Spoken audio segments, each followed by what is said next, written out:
been murdered. All the friends have flown before. On the morrow he will leave me, as my hopes have flown before. And the bird said nevermore. You're listening to the Call Podcast with Brandon and Josh. Hello, everybody, and welcome to a brand new edition of The Call. It is a Baltimore Ravens podcast where we talk anything and everything Baltimore Ravens football. Thank you for listening to us on Apple Podcasts, Stitcher, TuneIn, Player.fm, Overcast, Google Podcasts, Spotify, Facebook, and YouTube. Well, Anything here else? we got them all. Well, who knows about Apple Apple Pod? working? Yeah, gonna Apple say. still ain't working. We don't know what's going on with Apple. It is ridiculous at this point. But we are giving you guys all kinds of options to listen to us. But here we are, end of week 4. The Ravens are coming back from Mile High City with a W. I predicted that. Josh didn't. We're going to talk about that. But Boy, they was were- I glad you were right and I was wrong. I'm happy about it too, but we're going to talk all about it, everything going on, the controversy at the end of the game, Lamar's late hit. Let's talk all There is none. about it. Joining me as Just a always. sneak peek. No, yeah, there is none. Yeah, There is none. Quickest show ever. My buddy Josh, what's going on, man? How you doing? I'm fantastic after that, man. Wow. Again, like I was rudely interrupting you in your intro. I was happy you were right and I was wrong. And boy, was I wrong widely. I mean, I predicted a close game, obviously lost 27-24 Broncos. But, dude, I mean, come on. Ravens going out 7-0 in the second quarter. We all were like huffing and puffing, like, here we go. You let this team hang around for a quarter. Ravens couldn't get anything going. And then, of course, Broncos draw first blood. And you're like, okay, here to go. Yep. They're going to be a road loss because they can't get in gear. And boy, did they say enough's enough. 23 unanswered points to a convincing 2-touchdown plus win. They're 2-1 on the road. They've played 3 out of 4 on the road already. Bro, I'm not saying it was a perfect game by any stretch of the means, right? Because there was moments in the game where it kind of made you like, really? And what we're going to certainly break it all down. But at the end of the day, man, wow, they just won the 3rd straight game. Put it in perspective. You know, we were together for the Monday night game, right? And they barely lost that game. They could have had that. And we're looking at the schedule and you're like, oh, I don't know. Again, with any certain plays, they could easily be 0-4, 4-0, any 2-2. They could be any combination of these 4 games. But to win their 2nd straight road game, I don't care if it was heroics 2 weeks ago or I don't really care. They won their 2nd straight road game in the NFL, which is hard to do anyway, right? And they did it convincingly, man. That was impressive across the board. After that first quarter and then how the second quarter kind of started in that first minute with a touchdown there by the Broncos, leaving them wide open. Can't do that. And I believe it was Noah Fant who caught the touchdown, if I'm not mistaken, their tight end. So leaving Noah Fant wide open like that on that pattern, it was just like, okay, dude, like really? And then, dude, Ravens said, like I alluded to, enough's enough. They kind of clamped down and just said, all right, that's it. You're not getting any more. And they didn't. It's 23-7 win, and that was impressive. This was definitely the best game the Ravens have played so far this year. They have seen, I listened to the game. I didn't get to watch the game. I listened to the game coming back from the beach on Sunday. So I had the game on the entire time from that drive. But hearing Hollywood Brown show off again, he had a terrible game last week. And to see him come back and not be fazed by it, have that fantastic touchdown. I mean, the highlight reel touchdown is what we saw. That was a Hollywood highlight reel right there.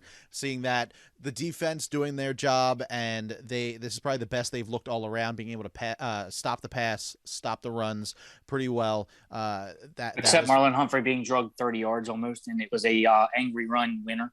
Yeah, I tweeted them right as soon as it happened. I didn't know if I was going to be retweeted or liked or shown on NFL Network, but right as soon as it happened, Javonte Williams, the rookie, pretty much doing a spin move at the line. We all know the run, right? And if you watch Good Morning Football Angry Runs, it won. He drug He broke a few tackles. I think there was a few like missed tackles and jukes there, but he basically drug all pro Marlon Humphrey like from like the 27-yard line to the 8. Like it was ridiculous. Kyle Brandt, of course, was going ridiculous and nuts as usual on angry runs, and it was the winner. I don't know how that guy has that much energy that early in the morning.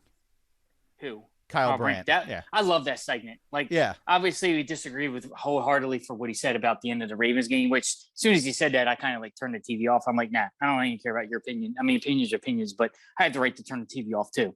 But I was like, nope. As soon as I heard he disagreed, I'm like, you're an idiot. But still love the angry run, still love Kyle. But but he does have a lot of energy when he does that. I love that. It's my favorite segment of all time. I love it. And whoever came up with it's brilliant. Angry runs, like it's freaking awesome, dude. You get the scepter, the T-shirt. Yeah, that's pretty cool. It's awesome. I need to get one of those T-shirts.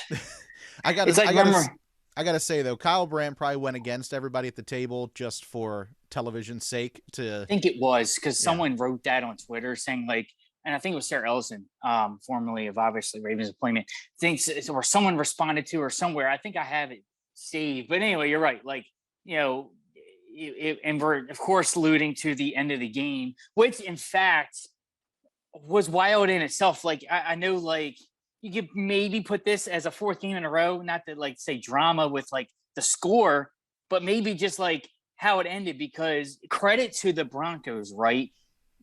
Ravens could not get nothing going right on the ground game. I mean, Latavius Murray and on the touchdown run he looked impressive, but hitting the holes, we seen Le'Veon Bell's first action, which he didn't really get much going, right? Tyson Williams was a healthy scratch because Harbaugh and the coaches felt like he wanted to give the veterans who were just brought in a try, right? It was nothing against, there was no doghouse, there's nothing against Tyson. I think he'll be back in the mix. But Latavius Murray ran hard on the touchdown run. They gave it to him on the left side. It was a great touchdown. But I guess we can really go into it, right? I mean, not to pick the game off start to finish, but starting off with that, the Ravens, and I didn't know about the streak until this game. So apart from a few media members on FN Network, they admitted too. And I don't know, did you know anything about the streak? No, at all. And let's be honest about the streak. I mean, yes, it's a streak, and yes, it's cool that the Ravens got it. But like, it's like the preseason streak. It is meaningless, but it is something that is. Well, this is meaningful. I mean, but like no one's getting a trophy for this. Like, it's not something that. Yes, it's good they're in the record books, but it's not something like they're not about to win the AFC because of it. Right, but as Harbaugh alluded to, and his answer was spot on, and a lot of former players, especially one of our own Super Bowl champion, Shannon Sharp, loudly and proudly agreed with the stance is, like Harbaugh said, it's ours to worry about and ours to win. Like the coaches and the players, they all wanted this, and they're going to be a part of that forever. Like, apart from Vic's comments, Vic Fangio's, him being salty, that is absolutely ridiculous. Because like Harbaugh said, like, since when can you score a 16-point touchdown in one play? Like these idiots were trying to score and going down using their timeouts with a minute left, and you're down 23-7. Like, you were going to win the game. It's your fault that the Ravens got it in the first place. Like, I completely come unglued and laughed so hard at that because I'm like, because we were actually upset. Like, me, my dad, and my friend Josh were watching the game together, and we're like, are they going to be really 3 yards short to tie a Pittsburgh Steelers record? We're not going to hear the end of that. 3 yards of all the rushing that we've done, and you're going to be 3 yards short. And again, credit to the Denver Broncos of scheming that up and really stopping the run. And we know, obviously, it forced Lamar to throw it, and he had a great day throwing the football, right? But to call a timeout with a few seconds left in the game, try to throw a touchdown, and for Anthony Averett to pick that off with 3 seconds left, like, that's all your fault. Like, and for all those who haven't seen it yet, Undisputed, Shannon Sharp, Skip Bayless, Shannon Sharp, both of him, they had a great exchange. Shannon Sharp being a former player, being of this organization, both of those gentlemen have nothing but high praise to say. Even Skip Bayless said it's one of the best organizations, and he has utmost respect for him. Again, you can sit there and agree, disagree, but I know, like you said, Kyle Brandt alluded to, like, maybe you disagree with the panel just for making good TV, right? Secretly, he probably had to agree to disagree, but whatever. It is what it is. But it's like, it was funny because, like, I think the Broncos coaching staff, especially Vic, alluded to etiquette, and all these other people alluding to etiquette. I'm like, etiquette? Like Harbaugh said, like, you're trying to score and calling timeouts with a minute left on the clock when you're down 2 scores. Like, do you understand the Broncos needed 2 touchdowns, 2-point conversions, and an onside kick to recover. They weren't going to win the game. What are you doing? Like, but it was awesome. And then when they got the record, we're all jumping up and down. I'm like, and by the way, they tied it. And I didn't know it existed, but it's apparently 43. It's apparently like what? Like it was in the 70s. So it was when the Steelers were good and won their titles. 43 straight games. It's like over 3 seasons of rushing the football as a team, not a single player, but as a team, 100 yards as a team. The Ravens got 102. They got 5 yards out of Lamar, which was awesome. They preserved the record. They have the chance to break that Pittsburgh Steelers record on a Monday Night Football game against a former Baltimore team. So it's going to be epic regardless. But obviously that's the stage is set, and that's what the end of the game was. But how they got there, man, what an aerial assault with Lamar. His second 300 passing game. The first one was Miami in 2019, the opening day game with the perfect passing record there, 5 touchdowns. That was impressive. He had some beautiful balls to Mark Andrews. You're right. The bounce back a game of Marquise Brown, of letting the team down in drops. And by the way, the Ravens, I think, lead the league in drops, which is scary, but they're still a 3-1 football team. They're winning.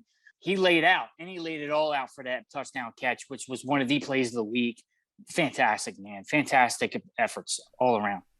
Yeah, and the Ravens really showed this week. This is a big thing, is this entire season, we have seen the Ravens kind of leading throughout the game, and then the lead gets smaller and smaller and smaller. And then in week 1, we saw them lose it. But, we had to have Justin Tucker do his thing last week against Detroit in order to win that game. These leads kept getting smaller and smaller and smaller as the game went on. At halftime, they were talking about it on the radio, and they said the Ravens really have something to show here. If they can hold this lead, keep this lead, it'll show that these guys are the real deal, that they can keep a team at bay and not let them inch back. And that's what we saw this week. And that was really great to see. This team is getting better as the season goes on. You want to see that. The only thing that probably they didn't get better at was the run. The Denver Broncos defense, you got to give it to them. Like you said, they really were able to keep that run at bay. So I am a little worried about that heading to Monday Night Football up against Indy. So we'll see what happens there. But overall, I think this was really a team win. It's fantastic to see. Hollywood Brown was really able to ball out. We got to see Lamar do his thing. The offensive line held strong. Lamar's been sacked a little bit more than I would have liked the last couple weeks, but it seems as if the offensive line is getting a little bit better, and it also seems like the refs are kind of letting Lamar get hit a little bit more with late hits. But which overall, he had something to say about that. He did, and the Ravens did send the NFL some videotape to kind of show that, hey, we're not just making this up. This is blatant late hits. I don't know if you watched the Wired episode as well, but Bradley Bozeman was mic'd up, and when Lamar got that late hit, Bradley Bozeman, he went up to the referee and was like, did you see that? What are you doing? Why are you letting them touch my boy like that? So, I mean, everyone's seeing it. The players, the coaches, Lamar's definitely feeling it. And we already know he's dealing with a bruised back or a bad back in some way. So the less we can have that guy on the ground on his back, the better. Right. And we understand it's football. It's a violent physical game. Sure. And it wasn't a illegal late hit whatsoever, but like obviously the Ravens were hitting hard. Obviously they knocked Bridgewater out of the game, but it wasn't malicious, right? And not saying the late hits against Lamar are malicious or anything, but they're late. Like the one he threw it, and it probably was a good second or two, and then the guy like runs into him. I have to go back and my memory says correctly whether the defensive player like deliberately shoved him or he was knocked into. I don't know, but I remember like Lamar kind of like tumbling and then putting his hands in the air immediately and was like, "What's up?" And I'm like, I don't know if it's a Raven thing, but what's up? Because how many times under Flacco era did we whine about that? And I hate to use the word whine and complain, but it's a valid point that you'd be playing. It'd be like Patriots Ravens. Brady gets a sniff and he gets a flag, and then Joe Flacco gets wrong, and he's kind of like the same thing. Like, oh, come on, dude. And you're like, so I don't know if it's just maybe just they don't like calling those kind of quarterback late hits against the Ravens, no matter if it's Lamar or Joe Flacco under center. I don't know, but it's weird. But you're right. We as fans and players and coaches all collectively at the Flock have a legitimate argument and a voice to be raised there because it was an untimely late hit there, and a flag could have been warranted. But and that's another thing is, what if it isn't a legit late hit?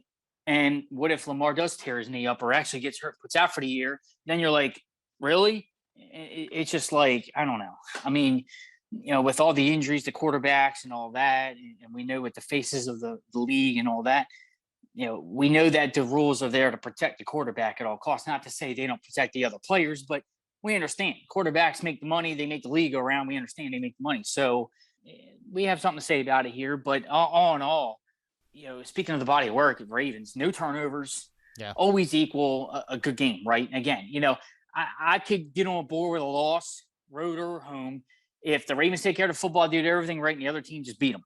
But, just like when you allude to, like with the Monday night game, it's hard to get on board. And if they don't win the Monday night game, great. I'm not saying, again, I'm not going to, like with the just like with the Lions game, like I'm not going to sit there and say, oh, they should have lost again the way they played. But it's when Lamar directly turns the ball over twice on fumbles and it's 14 points and you lose by 6 in overtime, like do the math. Like you don't give up the goal. If the Ravens score some sort of points on those 2 drives and don't give the ball up at all, if let's say they score a field goal on one and punt the ball on the other, Ravens easily win the game, right? Obviously, math, sure. Easy math. So it's like if they score 7, it's a mean point. They score 14 points on both of those possessions instead of turning the ball over. Game's over. It's a rout. You just can't turn the ball over and give the other team a shot, especially when they turn it into 7 the other way. You're giving 3 points up. That's what I was actually most impressive of, obviously, with number 2 and Lamar playing well, passing the ball over the place, 300 yards. And look what he did. He passed for 300 yards and ran the ball only 28 yards, total. So he's getting it done in the air, and his passing yards have steadily increased over the last 4 weeks. I mean, I've been impressed. You got a tough test to do it on Monday night, but right now, this team, I don't know about you, but this team has been surprising me because of all the injuries to the running game. They went through their whole 3 running backs on the roster before camp. They're down All-Pro Marcus Peters, and they just won 3 straight NFL football games. Yeah. Notably 2 on the road in a row, and notably against the Chiefs. They're 3-1. These wins early are going to translate into, hey, you quadruple these wins, they're easily probably in the playoffs in AFC. Obviously, if they keep the track record they're going, 3-1 at a clip, obviously with the 17th weird odd number game, they have the opportunity to go 12-5, or even, 13-4. The sky's the limit here. But right now, again, that was an impressive win, and it wasn't against like a ragtag team. The Broncos were undefeated, and we talked to it before leading up to the game last week. It doesn't matter who the Broncos played. They're still wins. They were still undefeated. I don't care if they beat the Jets or all the worst teams in the NFL. It doesn't matter. Wins are wins in the NFL, no matter who you're playing. You can't apologize who you're playing, just like the Broncos can't apologize for that. And they were unblemished, and the Ravens put an L in the column for the first time. So big AFC win. That was, and then you look at it as we talked to it leading up to the game, 3 out of the first 4 games were against AFC West opponents, and they're 2-1 in those games. And they got the Chargers coming up next to complete that gambit. Chargers, huge win, of course, against the Raiders on Monday night. So, but obviously we have to get through our AFC South foes and the Colts, as we know, on Monday night. But again, man, Denver, they put it together on the road, huge win. And I heard Harbaugh had high praise to say about the Flock. The Flock traveled well to Denver this past weekend. Yeah, I definitely, awesome. When I was on the radio listening to it, I definitely heard that 7 Nation Army chant at the end of the game. Awesome. So, yeah, the Ravens flock definitely, they flew to Denver with the Ravens. Great thing to see. So now let's talk about that ending of the game. We already got into it a little bit, but let's talk a little bit about it. So, like you brought up, the Ravens were able to break another record, go down in the record books, having 43 games, tying the league lead of 43 games with over, what was it? Was it 1,000 yards? No, it's 43 straight games with at least 100 yards rushing. With 100 yards. I'm sorry. 1,000's a lot. So, I say in one game, man, that's a record. Yeah. I could do that in Madden, maybe. This record started when Lamar took over, so that is probably why this does mean so much to the Ravens. It's a Lamar-led. Yeah, exactly. So that is a big deal. Is it going to change their seeding? Is it going to change anything in the postseason? Going to change any titles or anything like that? No. I mean, it didn't get an Angry Runs award, didn't get Player of the Week awards, Player of the Month awards, nothing like that. So this is just something for the record books. But like our mantra has been this year, and what Harbaugh said in the locker room a couple weeks back, go for it. That's been the mantra. Go for it. We're down like this. Go for it. So I don't fourth blame down. them. Go for it. Yeah. Go for like, it. I don't he blame trusts his players. Yeah, I don't blame the Ravens for wanting to go for that record. I mean, it happened in the preseason. Can we win this many games in a row? Go for it. So I don't blame them at all for that. For the Denver Bronco coach to come out and say, "Oh, we know who they are, and we know these things are important to them, and how they're run, and how they, there's etiquette and this, that, whatever." Dude, there's time left on the clock. Could the Ravens have taken a knee? Yeah, they could have, but they didn't. And if you're allowing your team to not be prepared for Lamar to run with 3 seconds left, you're coaching your team wrong, because this is the NFL. This is big boy stuff. The 60 minutes means 60 minutes. Like Ray Lewis always said, right? It's a 60-minute ball game. You hear right? This? Yeah. How many times in a clip he heard that? But yeah, besides the point, you're right. And if you guys are losing and you don't think that you want to stop that record from being made, if you know it's important to the Ravens and they're going to go for it, and you don't want to stop them, that's on you. Well, like, you'd be part of history. You can stop them from getting the record. Then you'll be part of that history. Like, they lined up with 3 seconds left and we stopped them. Good us. But no, you knew it was coming and you did. What's also surprising, though, and Vic Fangio's history here, right? He's been in the league almost 40 years. He was a former Ravens coach. The last 2 years of his tenure here were with the Harbaugh regime. So what are you acting all brand new for? Like, it ain't like you don't know who they are. Like, to me, his comments were petty. Plus, at the fact that it's just again, like Harbaugh alluded to, not only Harbaugh, but none of us didn't think that the Ravens would get the ball back. Come on, man. Like, really, like they were, and I mean, it all could be summed up. And again, this isn't really more like an argument other than just talking about it, but it's like it's the Broncos' fault. Like, why are you trying to score? It ain't like it was a 6-point game, right? And if that was the case, it wouldn't have been a bigger deal. But right. I think more or less Fangio's comments are misplaced because he's probably frustrated at his team that they threw the pick. Like, be mad at Drew Lock. Like, be mad at your team for not executing. Like, dude, when they're calling timeouts and all that, we joked about it. I'm like, what if they turn the ball over and we get the ball back? And it actually happened.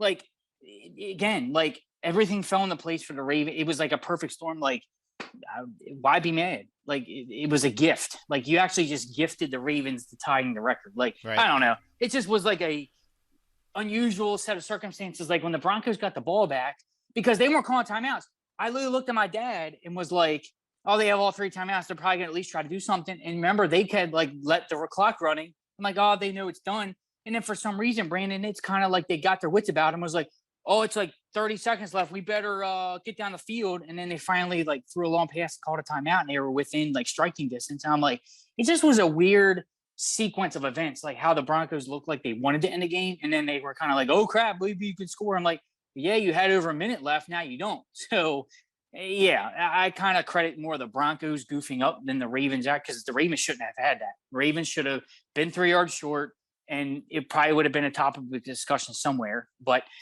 hey, you're right. But just like, and we alluded to with the preseason streak, even though this record kind of means more, because obviously, it's done during the regular season versus a preseason meaningless, but like we talked about who are we to judge? If that's important to the players and coaches, let them have their day in the sun. It's theirs to get. Yeah. Obviously it's ours. It's our opinions out there, whether we want to agree with it or not, but they're going to do it whether we like it or not. Right. Like, we're fans of the team, but like we have alluded to it, preseason or not, why is there a scoreboard if it doesn't count? Like, why are we counting scores? I mean, obviously it's a game. You have to count a score, but like, I can't remember if it was a player or a coach that said this. I want to say it was Tyus Bowser for some reason, but I can't remember. But I heard one of the Ravens players or coaches say, if there's a scoreboard out there, we're going to win it. I don't care if it don't count or not. And that's the truth. Like, and that's the way they're coached. That's the culture. And that's what Shannon Sharp was alluding to. He said, play like a Raven so many times on that little clip. He was like, it's play like a Raven. It's who they are. He was not born and bred in the culture, but he won a championship here. He knows how it is. And it wasn't Harbaugh, but that's how it is. Play to the whistle, play to snap. And for an NFL franchise to speak out like that, to me, I mean, yeah, he can think the Ravens are petty, but I can throw it right back to him and say, you are petty enough. You were trying to score. And I loved how Harbaugh kind of gave him the last shot. You're trying to score 16-point. I didn't know there's 16-point play in the NFL. Like, that was the bet. That was it. Like, it was kind of like mic drop the chest. checkmate, done. Like, but I guess it just adds to the drama in the NFL, I guess, right? Just like when I watched the pre-fight for Fury and Wilder, and they were going at it, just like how the boxers get up there and they jaw, and the fighters have their day in the sun and say what they want. But at the end of the day, you got to get in there and finish. And that's what I love about the Ravens. They finish. They were like, no, we're going to go get that. And who are we to get them? The record was within reach. Everything fell in line for them to get it when they really had all probability they shouldn't have gotten it. Yeah. And it was awesome. And we were actually more overjoyed the fact that they tied the record on an improbable set of circumstances, and they did actually winning the game. Dad actually said that. I'm like, at this point, I'm like, I don't even care if they actually won the game. That was ridiculously crazy how that happened. Like, and again, it could add to the drama of how the last 3 games have won. It's just like, and I said it to you last week. What else can they get into? They ended the game on this kind of stuff. It's just amazing, but it does set up for a Monday Night Football matchup against the Colts. Obviously the record isn't the end all be all of this game, but they have a chance to do it in their first home game of being home for a month. So we talked about 2 straight road games. Ravens are home for a month, brother. Got 4 home games in a row. We're blessed with that after 3 out of 4 to start the season. It's awesome how the schedule can line up like that with a bye week on Halloween weekend. So the Ravens are going to be on the road not until pretty much a month exactly from the Monday night game. They play Monday, October 10th. They next go on the road on a Thursday night football game in Miami on November 11th. So, and that is a road game, but that's also Miami, Florida in November. It's going to be pretty nice. They don't have to deal with any cold weather. So it could be another kind of home game for the Ravens. You're right. But let's, before we get into the game against Indy, let's talk about these 4 games coming up that are all at home. We have the Indy, we'll call them the Colts for now, but Indy, the Los Angeles Chargers. That is a 1:00 start. The Bengals, our first division rival. That's a 1:00 start on the 24th. A bye week, and then the Minnesota Vikings on November 7th. That's also a 1:00. So that's a good lineup. But looking at those 4 games, what kind of? Of course, we would love to go 4-0, but at home, yeah. What's your prediction for wins, losses for those 4 games? Barring what we know now, we don't know what kind of injuries could pop up or whatever. Right. Personally, I can see them going 2-2 with this 4-week stretch. 2-2. Who's your wins and losses there? I think, spoilers giving away my the ending here, but I think that they can beat Indy, and I think that they can beat Minnesota. Wow, losing 2 straight to the Chargers and Bengals. Wow, okay. After winning 4 straight. Okay. Yeah, I'm actually going to go 1 game better. I see them going 3-1, losing to the Chargers. So just because I look at it this way, Chargers are playing really hot football. Right now, the same record as the Ravens, 3-1. They've also beaten the Chiefs, albeit that was on the road in their head. But they did also beat the Raiders soundly by 2 touchdowns on Monday Night Football. So they've had 2 straight divisional games. They're 3-1. Chargers had a crazy game against the not crazy, but they had a game that slipped away from them against the Cowboys. So Chargers could easily be 4-0. Just like you can break any plays down with any team, they could be any sort of record. But that's how I see it playing out. I think the Chargers are going to be a tough game, but we can certainly break that down after the Colts matchup and get more into that and how that goes, depending on obviously the results of Monday Night Football. Not saying to change anything, but I just see looking at it, and you're right. Ravens can go 4-0, but you know what I found very oddly now, really dissecting and looking at the schedule with a I want to say microscope, magnifying glass here, and really looking at it. The Ravens don't play their first divisional game until October 24th. Ridiculous. And the next one isn't till almost a month from that. It's Sunday Night Football at home against the Browns. So all of our divisional games are backloaded. Holy crap, hold on to the AFC, because right now there's a 3-way tie for first place in the AFC North with the Steelers losing 3 straight as we know it, and they are 1-3, which is awesome. We all love to make fun of that, but that's what I'm saying. Again, I don't care if the Bengals just beat the Jaguars, which obviously Jaguars could have easily had that game.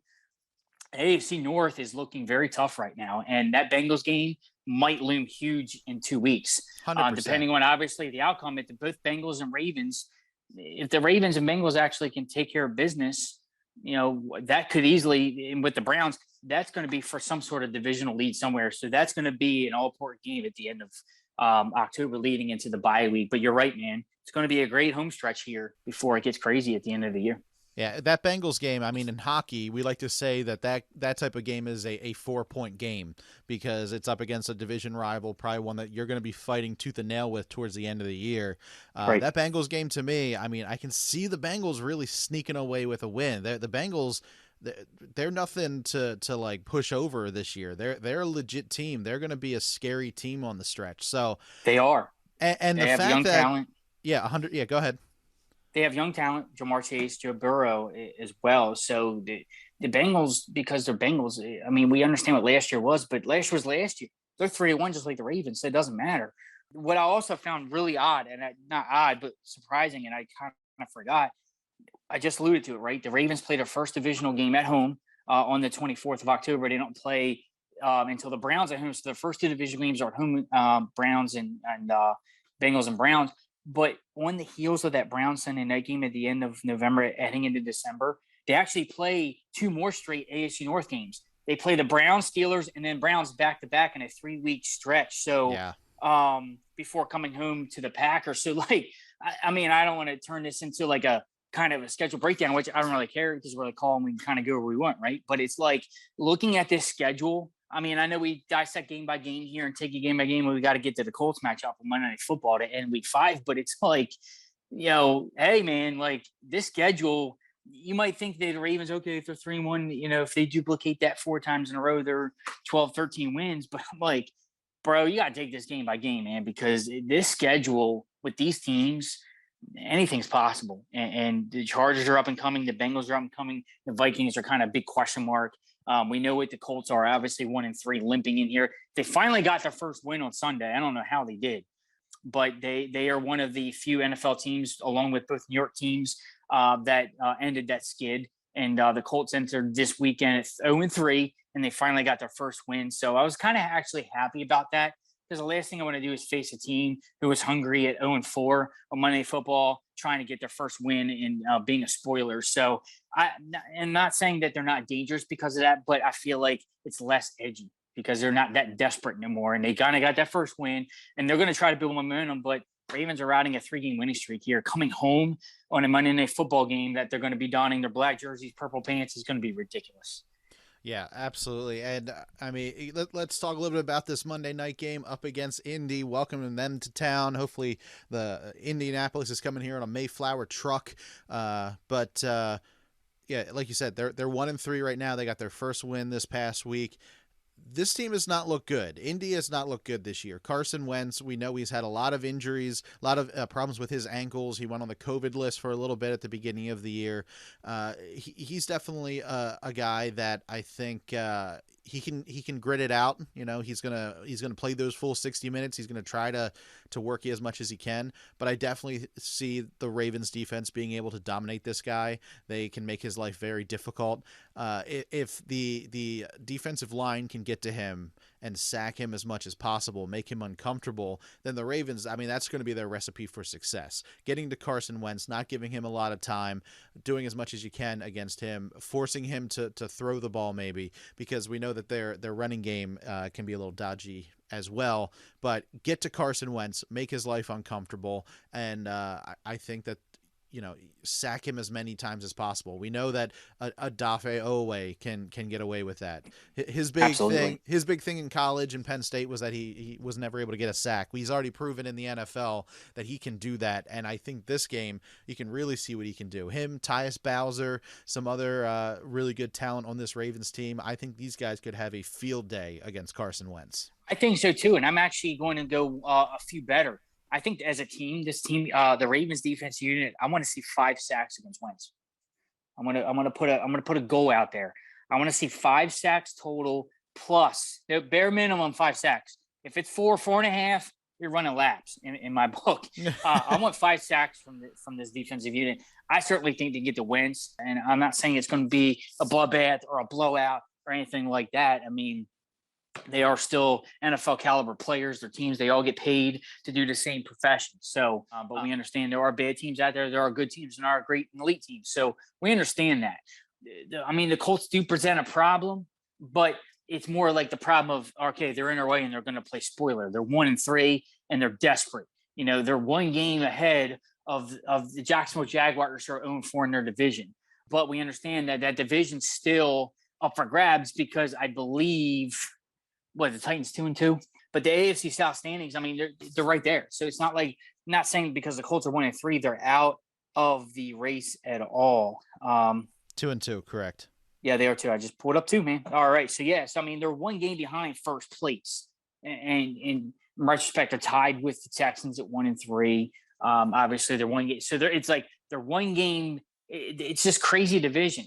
They're 1 game out of first place, but they're 1 game out of last place. So I'm not saying they're out of it being at 1-3, but because when you look at solely records, like, a team's 1-3, playing 1-3, like it's going to be a lopsided affair. That doesn't necessarily mean anything. I mean, we understand the Jets and Giants both got their first wins this past weekend, and the Giants, Jets, and Colts were combined 0-9, and they all 3 won games. I don't care how they did it. So, I'm not going to take a Colts team lightly here, but I really certainly can see, with the Ravens being favored by a touchdown at home on Monday Night Football, and with the Ravens being their second home game of the year, their second primetime game, or the third primetime game, I should say, of the season, their second Monday Night Football game in 5 weeks. Colts, Ravens, we understand the history there. I should say Indy and get away from saying the Colts. I know, I'm sorry, but it's just when I keep looking at it on paper, it's what it says. Like my game program says that. So we should make them change it to Indy because we know in the stadium it says Indy, not Colts, but we'll get away from that. But it's still a little digs there for those. But, we know the history with these 2 teams, We understand what it means. Most recently, obviously, the 2012 ride, playing Andrew Luck at home in the playoffs. So we understand what it means to beat the Colts or Indy. So you can find me for every time I say the C word, right? And I'm just going to bleep you during the edit. Oh, that would be awesome. Like every time I say goals is like beat, and they're like, man, I don't know. Just I really can see, but like I said, 5 sacks from the defensive unit. I really see it.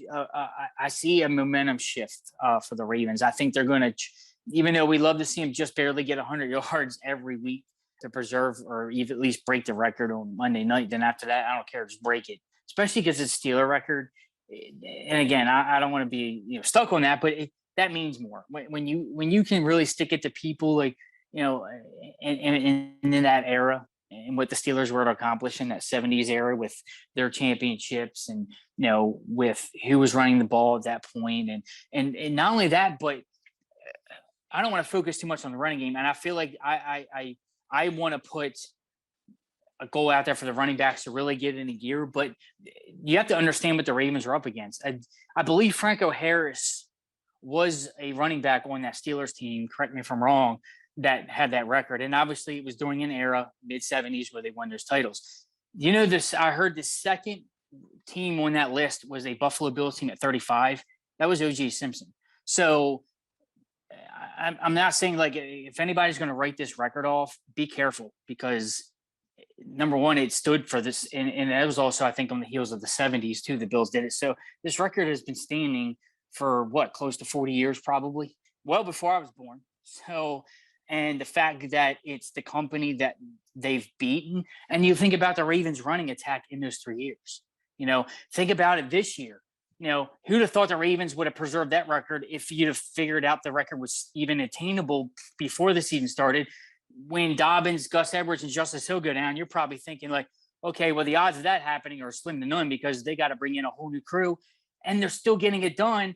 And they got it done with a craziness happening at the end of the game with everything falling into place. And with Lamar running it less and less and throwing it more and more, it's going to be that much more impressive. And I can't wait to see what's in store. Speaking of the passing game, Harbaugh alluded to it this week. Will Bateman get the playing time? He's got to get back in the football shape. He hasn't really played in an NFL game at all. Will we see him and Boykin's, not say Boykin's debut, but Boykin's 2021 debut? Will we see Bateman's debut of this year and Boykin out there on Monday night, or we're going to wait another week? What's the injury report like? What's they saying? What's going on? Let me see the injury report here. We have for Thursday, these are the people that did not participate. We have Justin Houston, Jimmy Smith, Ronnie Stanley, Geno Stone, Alexander Villanueva, and Deshaun Elliott. Those are the guys that did not participate on Thursday. So everybody else seems to be good to go. Let me see if I can get the I didn't hear Wolf's name. We just always assume he's not playing. I know he's on IR actually. Yeah, I was joking. Yeah, those are the only guys that did not participate. Deshaun Elliott was limited participation, so I should correct myself there. He did have limited participation, but I mean, these Jimmy Smith. It says that was rest. Justin Houston, that was rest. So that might just be some veteran, like a veteran day off. But Ronnie Stanley, Geno Stone, and Villanueva, that was knee, ankle, thigh, knee, respectively. So we know Villanueva got a little banged up in this last game, which is unfortunate because he is doing really well. In the spot he is in now. So with Ronnie Stanley out, Villanueva was able to go to his normal spot and was really starting to excel. So hopefully he can come in and he can be close to 100%. But I would like to see Rashad Bateman at least catch one or two passes from Lamar in this game. It'd be good to get him into the mix a little bit, see what he can do. With this 1-3 team, that might be the time to do it. Maybe something late in the third quarter, maybe in the fourth quarter, where the Ravens potentially could have a lead going forward. They could try him out a little bit and see what Rashad Bateman can do. We're going to see. I mean, we're obviously recording this a few days before the game.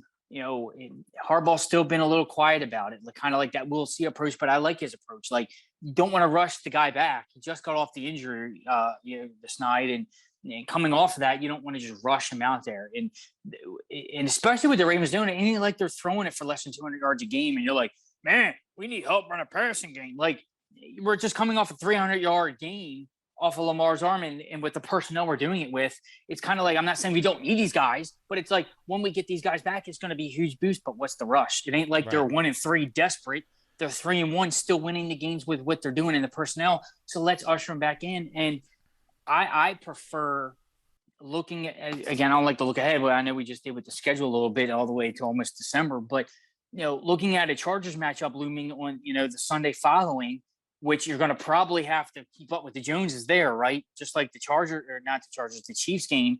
I'd rather give him one more week of rest, and I'd rather have those guys back for a Sunday bill against the Chargers, which you're going to have to keep up. So that's the way I look at it. But hey, I'm not going to complain if his debut is Monday Night Football this week.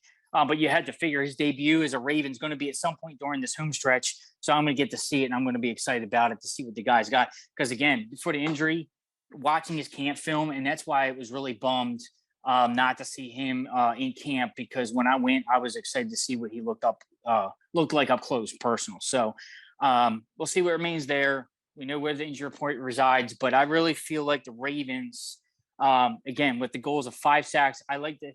And again, with taking care of the football, running it, we know it's at stake. 100 yards as a team, beating the record on Monday Night Football, which is great. Some nuggets here. Speaking of Monday Night Football and all that, the Ravens are 2-1 at home in Monday Night Football games. Right. But not only that, but under John Harbaugh, an NFL best, and we're talking since 2008, which is Harbaugh. We're not saying NFL best. We're saying NFL best primetime record since 2008. Ravens are 16-2 in primetime. I like it. That speaks a lot, doesn't it? That speaks a lot. That says a lot to the people that are always saying Lamar always chokes under the lights. And up until recently, obviously he had the primetime blunder on Monday Night Football this year, but he redeemed himself on a second consecutive primetime game, Sunday Night Football, and now he's got another one coming up. And for the sake of records and all that, the Ravens boast, and it's the percentage that gets it. They're 16-2 and 8.89 winning percentage. The Seahawks are number 2 since 2008 at 22-3 with an 8.80 percentage, and then the New Orleans Saints are 23-6 with a 7.93 winning percentage. So 16-2 under Harbaugh. I mean, that's awesome. I mean, the Ravens have played 18 primetime games since 2008. They're getting some love. You look at it, I mean, the Seahawks have 25 games, and the Saints have 29 in that stretch. So to really win most of your primetime games, they're making the most of being with that exposure. And I would love to know. My homework this week is depending on the outcome, obviously, of the Monday night game, which obviously, I'm going to predict a win here for the Ravens to go 4-1 mark and win the 4th straight game. I would love to know who those 2 losses are. And anybody listening, before I even do my homework, because I'm going to wait till after the Monday night matchup, and I'm going to do my homework before we record next, me and Brandon. I would love to know if anybody knows what those two are or researches. I would love to know who those two losses are too. I'm gonna say I think the one I already know the one is the Raiders game this past year. So I would love to know who that one other single team is in prime time. So I'm trying to remember. Like I'm going back to like last year and then going back to like the era. I want to say it might be the Jacksonville Jaguars and Monday Night Football. I think they're both 2 Monday night losses. It's kind of weird to think about them losing to Jacksonville. But it doesn't make sense because, I don't know. Well, because they did lose a Monday night matchup. But see, the problem is if they're 2-1 in Monday night games. Let me see where the mark is. They're 2-1 at home on Monday Night Football under John Harbaugh at home. There's the difference at home. So what game was it that the player threw the yellow flag into the stands? Do you remember that? I think that was a Monday Night Football game against the. See now this is going to be tough because now I'm like I feel like they had more primetime losses in the air because that was but I don't know if that was under John Harbaugh. That was the year before John Harbaugh. That was 2007. That was the undefeated year with the Patriots. That was Brian Billick's last year. That was 2007. Yeah, because that Monday night game where the flag got thrown in the stands, that was the Patriots' perfect year. We could have ended that. That's why the game was so tight. Right. Yep. Yeah, because they're 2-1. That was 2007. Way to go, man! That was Bart Scott throws. You should take me to Ravens trivia. I'm available for Ravens trivia. Anybody? I did that. What was that in 2019? I did that. We came in like 13th. Yes. You were supposed to be my secret weapon. Yeah, well, they were asking questions that like you never would have thought about. Like of all my Ravens knowledge and obscure stuff I remember like that. It's like I know how much. Like I'm like thinking like I'm preparing. Like I know how many yards Jamal Lewis ran in his record year. I know how many passing yards Joe Flacco has, and then they're asking like what was the Ravens fifth round draft pick in 1997? I'm like, I have no clue. Like, you kidding me? Like, it was some stupid question like that. And I'm like, yeah, like I'm gonna know that. Like, I didn't research the whole draft history from like 20 years ago. Sorry, man, but yeah, it was like, it was 2007. Plus, I was there. I should have remembered that. I was there with my dad. Never forget. I was sitting fourth row in the end zone. I have a great shot, by the way. I might have to bust it out and put it on the Call's Facebook page, find it on my Facebook. I have a great shot of the great Tom Brady and Ray Lewis head to head right there. Tom Brady was like head on right at me and like almost like pointing because they were right at the goal line and I was like right there. So I want to dig that photo up on my personal page and I'm going to throw that oldie but a goodie onto the Call Facebook page for all to enjoy. That was a great picture. Log onto your MySpace and find it. It better be there. It might be on MySpace because I don't think Facebook was around. I don't even know if I still have that photo. Now I'm like bummed if I can't find it. I'm going to find it. I'm on a witch hunt now, man. You got me going. If we're talking Ravens Indy though, what do you think some of the keys to winning for the offense is going to be this coming Monday up against Indy? Because I have a feeling that this running game is still a little suspect. I still want them to go for that record, that 100-yard records, but I feel like we're going to have to focus on Lamar's arm a little bit more, which that's what we're going to need Hollywood Brown to be at his 100%, his top playing, and we're going to need Mark Andrews to do his thing. You know, he's kind of started off a little bit slow this year. But I think this is going to be a very pass heavy. He does have the picture. Look at that. Look at that. All right, we're definitely going to have to share that on the Facebook page. Yeah, I got it. It's up there. It's one of my favorite all-time photos, and can't believe Tom Brady's still playing after that. I took that photo in 2007. Ed Reed and Ray Lewis are Hall of Famers with their gold jackets, and number 12 is still playing. What is going on? Still playing at the top of the league, too. That's the crazy part. I mean, he's top 5 in passing yards, but besides the points, ridiculous. Yeah. So do you think for this that we are going to see Lamar kind of throwing the ball a little bit more? Is it going to be more pass heavy, or do you think that this running game could actually start to get going at this point? Well, I mean, you've seen it in 2 weeks. Didn't they have like almost 500 yards as a team in 2 straight weeks? I mean, they ran it for like near 200 yards against Raiders Monday Football. And I was there on Sunday night. They had 240 or 50 yards, almost 300 rushing yards against the Chiefs. Like ridiculous. So I'm like, I mean, remember, I think we covered it after week 2. The Ravens had like near 500 yards and the next closest team was like the Eagles rushing at like 300 something. Like, I mean, they're a rushing team, but I don't want to get stuck on like, and again, I get where you're going with it. Like, okay, we want to see him air it out more because we want to be a believer in Lamar's arm. We get that. But I don't want to get stuck on but the Ravens got to do this or the Ravens got to do that, because I feel, and I've talked to this amongst my friends, I feel like Lamar balls out and the Ravens are more successful when Lamar just goes out and does his thing. If the rushing attack is there, and I know it all comes from the top and Greg Roman calling the scheme, but if the running game gets shut down, let Lamar do his thing and air it out. And if that's the case, and that's kind of how I felt like the game went Sunday. It wasn't like I think the Ravens, and again, we're not in the coach's room. We don't know what the scheme was for Greg Roman, and his offense, but I felt like with the Ravens being known as a run first identity and with Lamar under the helm, and obviously he's got almost 300 yards rushing as a quarterback, with the Broncos, crediting to the Broncos shutting the run down, the Ravens are like, okay, we got to throw it. So I felt like it could have been maybe a combination of game plan, a combination of giving what the defense stopped them from doing, and then what they were giving them. But I would love, to your point, I would love to see a second straight game of Lamar getting 300 yards in the air, no turnovers, maybe more than one touchdown. I'm not complaining. He's got 4 touchdowns to 3 picks on the season. I think we're all craving for that 4 or 5 touchdown game like he had before. We saw it 2 years ago in 2019 Monday Night Football, 5 touchdowns against the Rams. It was ridiculous. We saw 5 touchdowns against the Miami Dolphins on the road to start that year. So, I mean, but are we complaining? I mean, he's throwing like one and a half touchdown a game.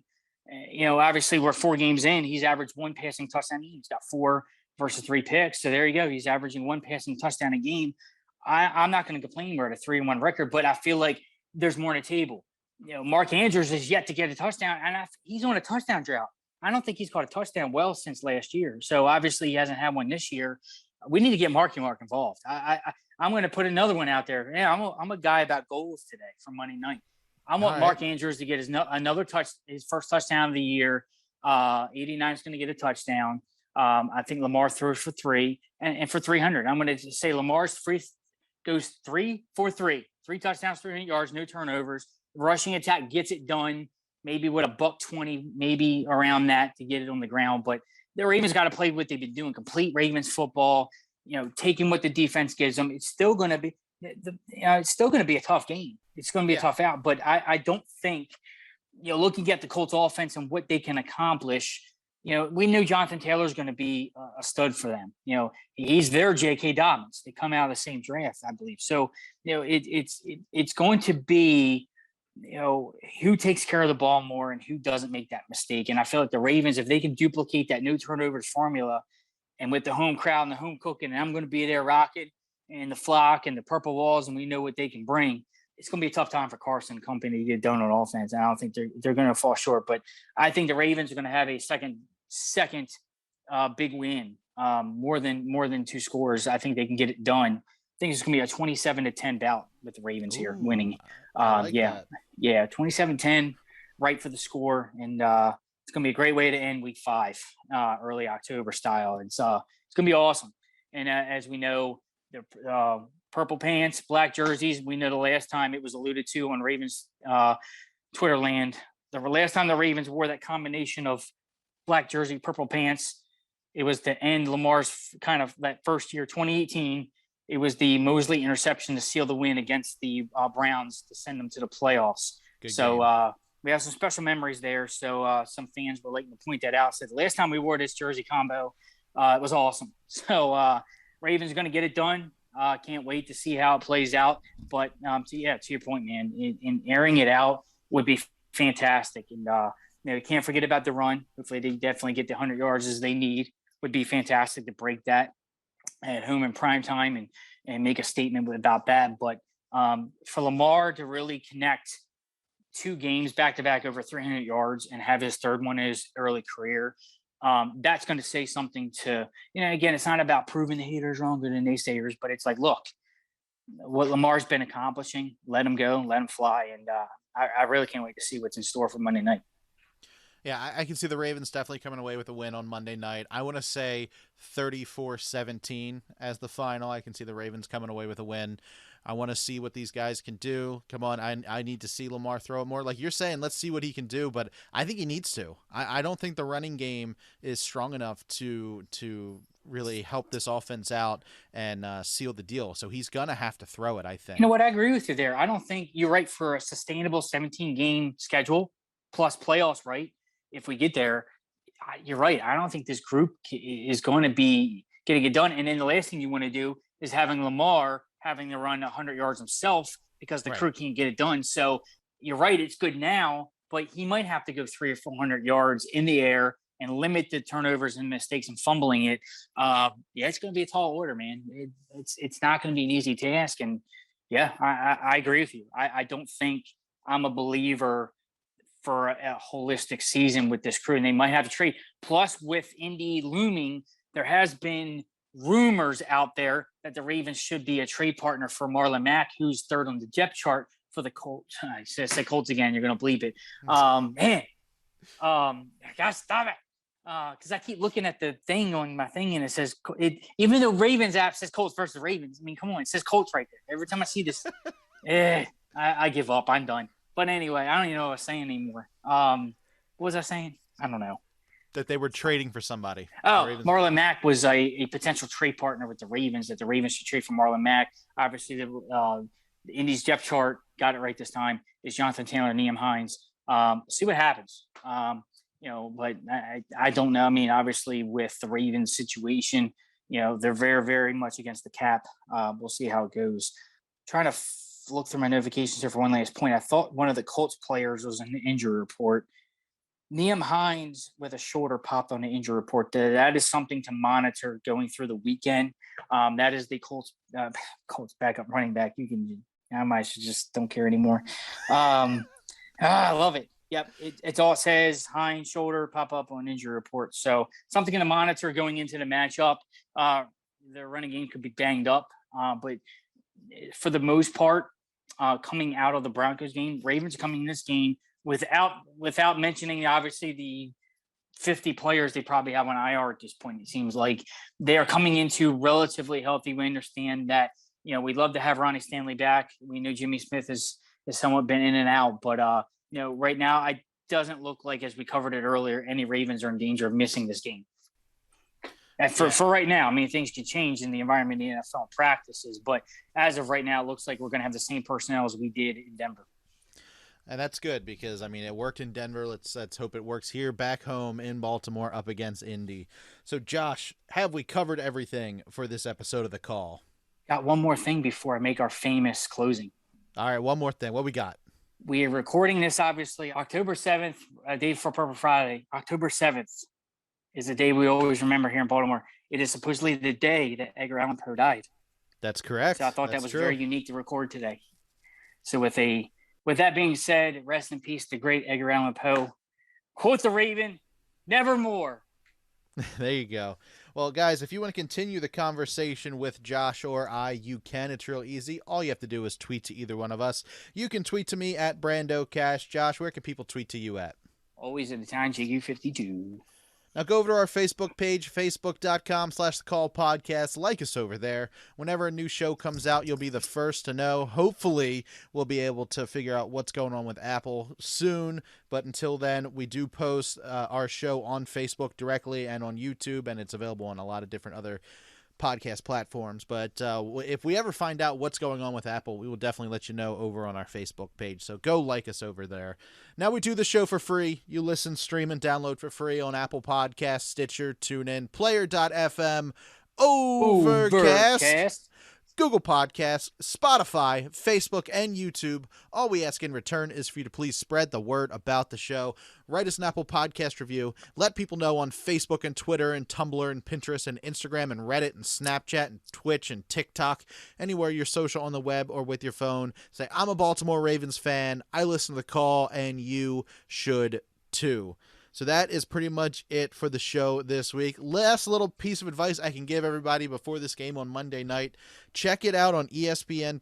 It's a 2009 documentary. It's called The Band That Wouldn't Die, and it's the story about the Baltimore Colts marching band and what it was like having the Baltimore He said Colts. Yeah, Baltimore Colts. That's right. I know I'm messing with you. It's the story of how the Baltimore Colts left and how they hid the marching band uniforms and how the band still was playing around the country and it was still performing as the Baltimore Colts band, even though the team was gone.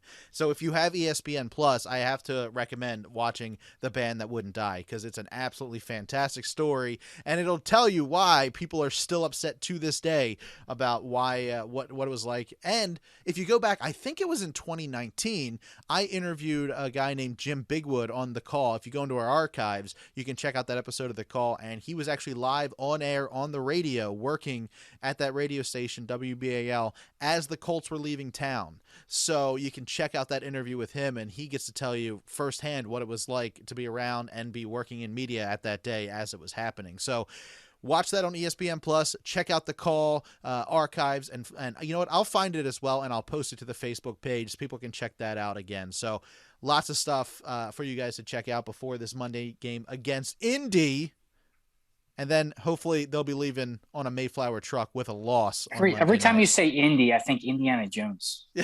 Indy, like that, weird. Yeah. Awesome. But that's it for The Call this week. Josh, take us out the way you always do. As I always do, thank you so much, my friend, man. Great show as always. We're creeping up to almost 300, man. Can't wait. Do something big for that 300. I can't believe 300. It's been almost 10 years, man. We're going to celebrate 10 years next year. Yeah. So, 9 strong years going, almost 300 episodes. Call strong. The flock is strong with us, and we're going to be strong Monday night, man. Second home game of the year, prime time, if that. It's going to be fantastic. I can't wait to get crazy with you all down there and lose it and lose our minds and root hard for the Ravens for another win, man. And they're going for 4 straight win, which is unbelievable. And given the injuries, as we talked about, given all the problems, again, we heard Brian Billick always say this: you are what your record says you are, and you're as only good as your last game. And it's true. The Ravens played a great game and silenced the stall who didn't think they could get it done in Denver. For those who can get it done, they knew what the Ravens were about. And to really start this home stretch right on Monday Night Football, it's going to be awesome. And for the Ravens to really take advantage of this home schedule and the home crowd, for everybody to come out and see this football team and root them hard on success is going to be fantastic. And I can't wait to see what's in store for this football team. And hey, who knows? The wild and craziness with the record being preserved, see if they can really break that Steeler record and put us in the record books. That'll be crazy to remember. A 2021 season with 2 NFL records. We have the longest kick in NFL history and the longest streak rushing in NFL history. So, it almost reminds me of how Ray Lewis alluded to his story of striking his father from the record books, and what kind of drove Ray Lewis to be great, right? It's like he wanted to strike his name and keep going until every last record fell.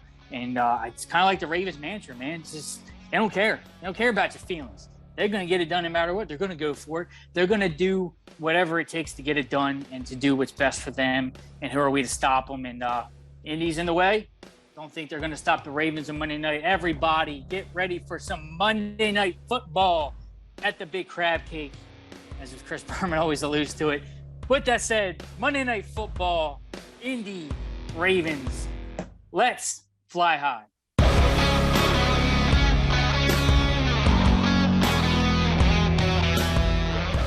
This has been a production of Brando Cash Entertainment.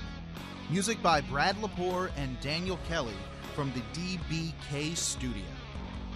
For more information, go to brandocash.com.